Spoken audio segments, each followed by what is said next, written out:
Hi, my name's Ross Hersman. Welcome to what we're calling Law and Beer until we think of a better name. I'm here with my friend Suzanne JQ. I'm Suzanne Jackie, more commonly known as Zed. This is the point at which I introduce myself. I'm a student at Chicago College of Law, focused on video game issues. I hang out with a lot of the local indies. I write for a bunch of blogs, including my Game Dev Law, Ross's Loading Law, Law of the Game. I've been published a couple times, and the two of us go around and speak at conferences about video game law issues. And this seems like a lot more accessible way of sharing our information. Ross is pretty awesome, too.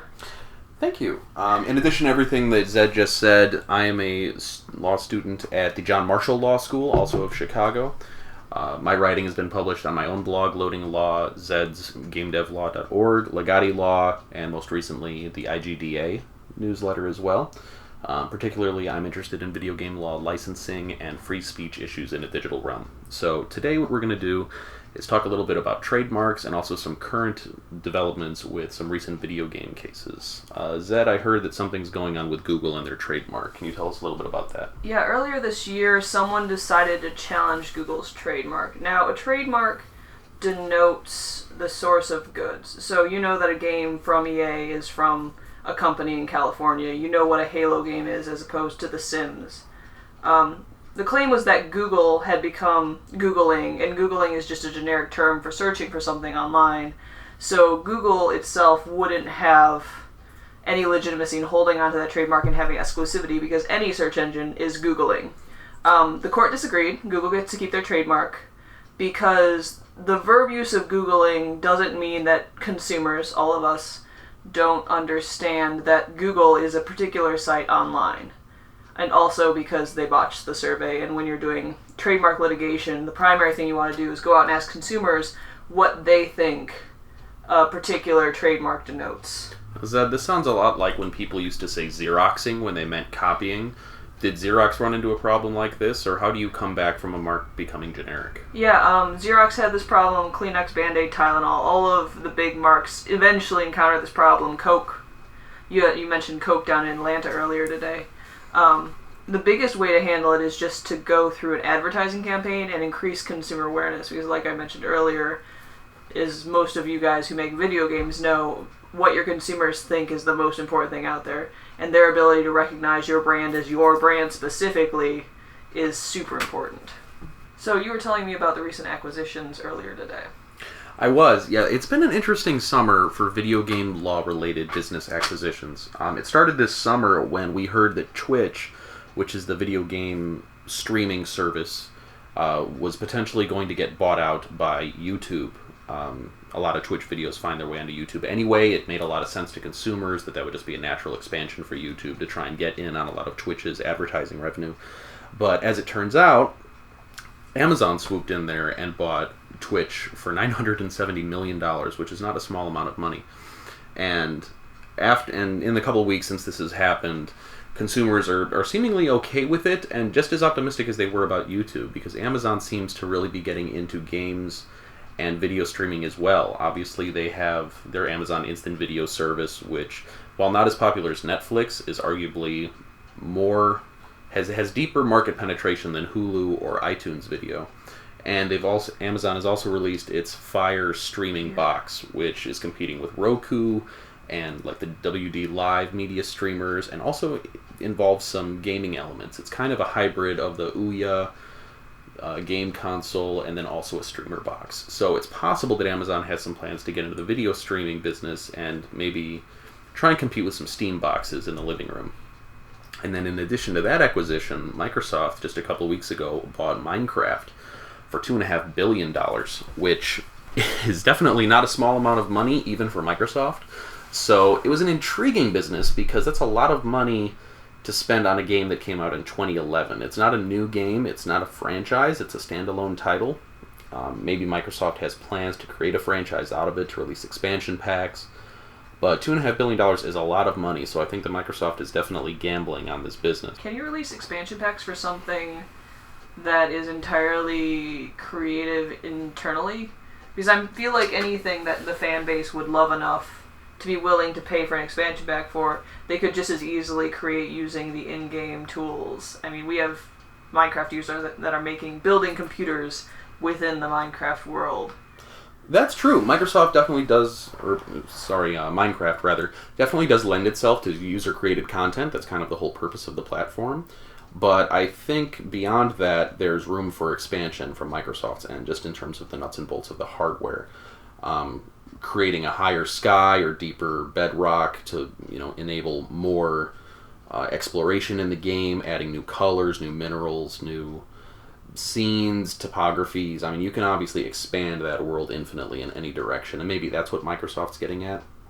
I think more than that, though, what they're doing is buying a community, in the same way that Amazon and Twitch is establishing a community with a new generation of gamers, because Minecraft is, to this new generation of gamers, what Mario was 20 years ago and what Pac-Man was 30 years ago. I mean, everyone under 15, and I'll say, almost every gamer is playing Minecraft these days. So Microsoft is kind of getting in on the ground floor for that to establish, a whole new market of consumers for the next 10 or 20 years. I see a lot of overlap with Halo, and especially with the integration into the Windows Phone of Cortana, which is actually the only reason why I considered buying a Windows Phone, was so that I could chat with Cortana every day. I could see Microsoft milking it from that end and maybe making future iterations of Windows or of Word more Minecrafty, if that's a word. And it is now, if it wasn't before. And using people's childhoods, basically, in a really evil-sounding way that isn't actually evil, to build up this consumer base even further when they're hitting college and then the job market and then whatever else this generation happens to do. Absolutely. Minecraft definitely lends itself to licensing far more than a lot of other games out there right now. I think a lot of first-person shooters, beyond t-shirts and action figures, there's not so much you can do with it. Minecraft, in addition to the obvious toy market and t-shirt market, is a great teaching tool. I've seen people on YouTube, like you said, build full functioning, 8-bit computers within Minecraft using redstone and logic gates. I've seen Ben Heck has a great YouTube channel called The Ben Heck Show, where he builds 3D printed Minecraft blocks that he uses to explain logic gates to teen programmers. And maybe that's something Microsoft is getting at, is it's a licensing juggernaut. They could probably, they've already said they're going to make back their initial investment of $2.5 billion within the fiscal year, which is a bold statement. So if that is what they're opening the door with, who knows what they're actually going to do in the next 5 to 10 years. I've definitely heard some nervousness in the community about whether or not Minecraft will remain as open as it is currently with Microsoft at the helm, because even though Minecraft had those wonderful terms of service that no one except us ever reads, then they said that you aren't allowed to make derivative works without permission and so on and so forth. Notch never enforced them, except for on one occasion I can recall when they shut down a full-length feature film that was being produced. It'll be interesting to see what happens with that. I feel like that's going to be the next storm that's coming in terms of legal litigation in the video game realm, is derivative works and user-created content in just user communities.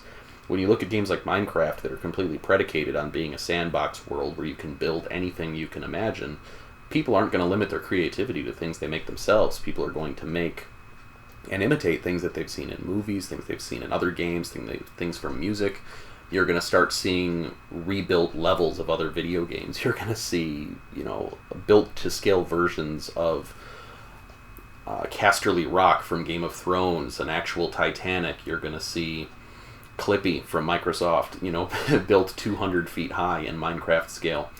And I don't think that that's just limited to Minecraft. I've seen that happen in Little Big Planet, which is another game that completely touts its ability for users to build custom content. And some of my favorite custom content has been the Little Big Planet versions of everything from Sonic the Hedgehog to Ninja Warrior. People love creating things that they've seen somewhere else. And that doesn't mean they're not creative.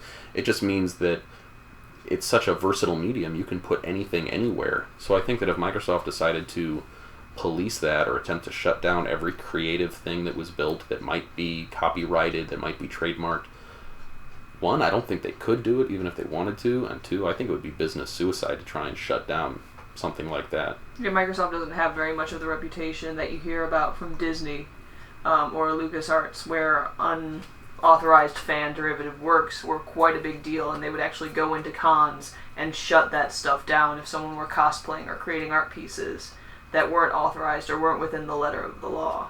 So I think a lot of people don't understand where the law sits on that, because they assume, since they've never gotten called out for all of their drawings of GLaDOS, they're never going to get called out, and it's perfectly legal, and they're just fine. Sure.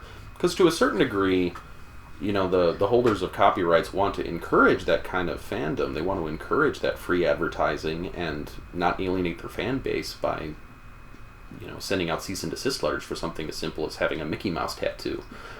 But if there's money to be made, we might start seeing more of that. I mean, you and I have both heard about cases of DC and Marvel going to cons and handing out cease and desist letters for tattoos of licensed characters. I still don't know how you cease and desist a tattoo. That just sounds painful.